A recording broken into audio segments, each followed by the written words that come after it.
Olá, alunos! Aqui é a professora Leila que está falando. Hoje nós vamos ver mais um texto da Federal, né, da UFPR, Universidade Federal do Paraná. Vamos ver Federal um pouquinho mais porque o vestibular será antes do Enem, né? E quem normalmente estuda os textos da Federal consegue entender de boa os do Enem, né? Porque os do Enem são sempre mais fáceis. Então aqui, esse texto aqui é um texto pequeno, de 2018, que foi tirado do site da BBC, né? Que é de notícias lá de Londres. Então, o título aqui é The Ways Mexicans Tell Time. Então, você sabe que como não precisa fazer tradução ao pé da letra, o importante é que você entenda o sentido. Você pode traduzir as maneiras que os mexicanos contam a hora, como os mexicanos contam as horas. Então, isso aqui não vai importar aqui, mas que você compreenda, né, que está falando de qual é a maneira que os mexicanos contam o tempo, tá? Um subtítulo aqui, Understanding the stakes not a fluency in the language, but rather... Sai esse troço da frente aqui. But rather a fluency in Mexican culture. Então, a tradução disso aqui. Esse understanding this takes not, você vai traduzir aqui como para entender isso, vamos traduzir assim, mais ou menos, tá? Para entender isso, não é necessário ter fluência no idioma, mas sim influência na cultura mexicana. Então, você tem que entender a cultura, né? E isso é bem verdade. Sempre que você vai para um país, se você não entender a cultura, você não compreende bem a língua, porque a língua está ligada, né, à cultura. Vamos pegar essa primeira parte aqui, que vai até aqui, nesse ponto aqui. Então, vou colocar o contrário aqui para ir para lá esse quadradinho. Isso. Então, aqui, Mexicans are famous in the Spanish-speaking world for their extensive use of the diminutive. Então, os mexicanos são famosos no mundo da língua espanhola pelo uso extensivo do diminutivo. Então, veja que tem palavras cognatas aqui, né, que é moleza aqui. Às vezes tem o falso cognato, mas cognatos são palavras que são praticamente iguais nas línguas, né? Então, aqui no caso, extensive, extensivo. Diminutive, diminutivo, né? Então, essa palavra famous é outro cognato. Mexicans, cognato também. Spanish é moleza também entender. Então, só nessa primeira parte aqui é bem fácil.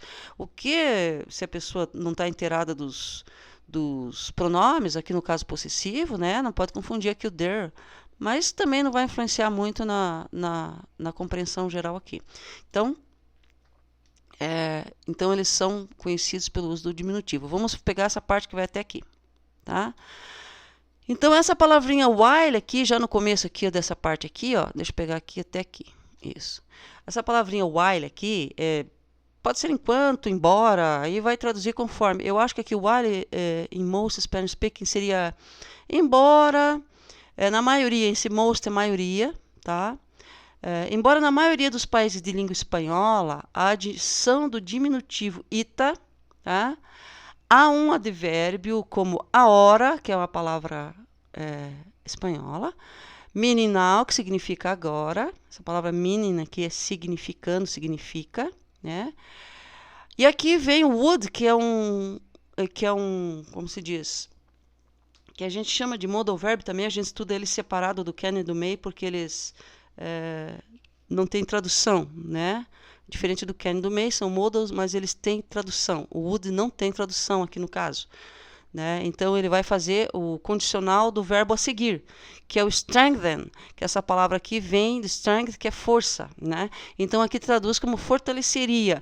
Só que daí, logo em seguida, vem o it, que é no caso aqui, um pronome oblíquo, tá? Que a gente estuda no português, mas os alunos não aprendem bem porque não usam no dia a dia. Então, Portugal usa. Nós no Brasil não usamos. A gente fala, eu amo ela, eu amo ele. E o certo é, eu a amo, eu o amo, né?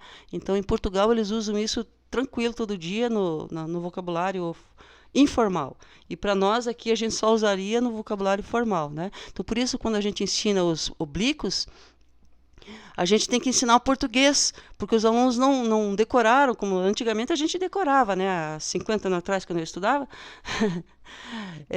a gente decorava, né? Me, mim, comigo, te, ti, contigo, se, si, consigo, tal, o, a, os, as, lhe, lhes, etc. Então, a gente sabia bem decor. Hoje os alunos não sabem mais, né? Não sabem nem o que é oblíquo, mas no inglês a gente estuda como pronome objeto, object pronouns, né? Então daí você estuda os sujeitos, que é I, you, he, she, it, we, you, they. Aí você estuda os objetos, me, you, him, her, it. Então esse it aqui, ele é igual ao sujeito, tá? Mas aqui ele não é sujeito. Então, para não confundir aqui. Então nós estamos traduzindo até aqui, ó. Então, para indicar imediatismo, immediacy, né? Ou seja, então se e aqui é em latim, que é o id est, que é isto é, né? Para nós é mais fácil até de entender. Id est. Id est em latim, que é isto é. Right now, agora. Você sabe que essa expressão right now significa uma coisa agora, nesse momento, imediatamente, né? Este não é o caso no México. This is not the case in Mexico. Então, não é o caso no México. Então, quando fala que eles usam o diminutivo, que eles falam ahorita, né? Ahorita não é que você tem que ir rápido, né? Eles só estão amenizando, né? Então, aqui continua. Até aqui. Dr. Company.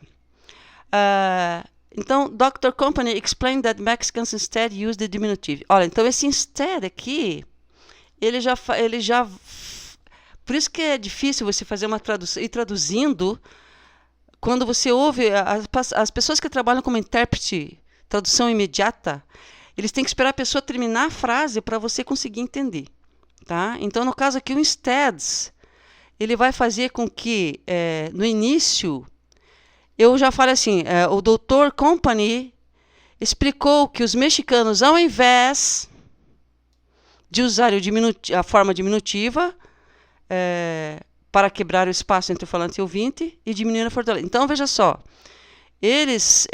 a gente traduziria assim, ao invés disso, tá? Que não é o caso do México. Ao invés disso, você traduziria, o Dr. Company explicou que os mexicanos usam o diminutivo para quebrar o espaço entre os falantes, entre aquele que fala e o ouvinte, né?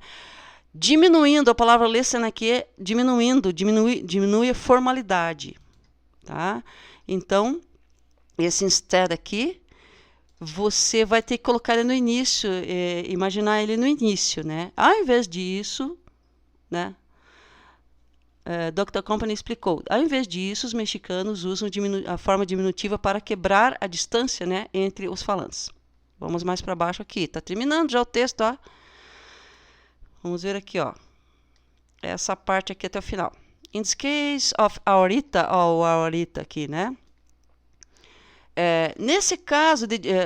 puxa, fica esse troço na frente aqui, pessoal. Desculpa aí, tá? Eu vou bolar um plano desse troço não aparecer, não sei como. Neste caso de ahorita, a adição do diminutivo reduz a urgência ao invés de aumentá-la, tá? Esse rather than aqui, você vai traduzir ao invés de. Você vai traduzir ao invés de aumentá-la. Ao invés de aumentá-la. Finalzinho. Uma diferença que pode ser extremamente confusa para os estrangeiros. Tá? Então, a difference that can be extremely confusing for foreigners. Então, esse texto aqui, pessoal, é um texto fácil. Tá? Eu vou deixar ele online para vocês. Vou colocar as perguntas do vestibular para vocês. Tá? O que tem nele aqui? Você pode perceber que tem modal verbs aqui. To be sempre tem em todos os textos, não é impossível fazer um texto sem to be, né? Tem verbos regulares, aqui, ó, indicate, tem verbos regulares, pronomes, né? Essa palavra like aqui não é verbo gostar, aqui ele está com uma conjunção, traduzindo como, né? Então, o like tem essa questão, assim como outras palavras também podem mudar a classe gramatical conforme a colocação na frase. Ok, pessoal? Ok? Eu acho que por hoje é só então, tá? Maiores dúvidas, quiserem fazer uma pergunta para a gente, tá? Então, esse é um texto da Federal 2018 que foi acessado nesse site da BBC em 2017. Ok, pessoal? Bye, bye. See you later.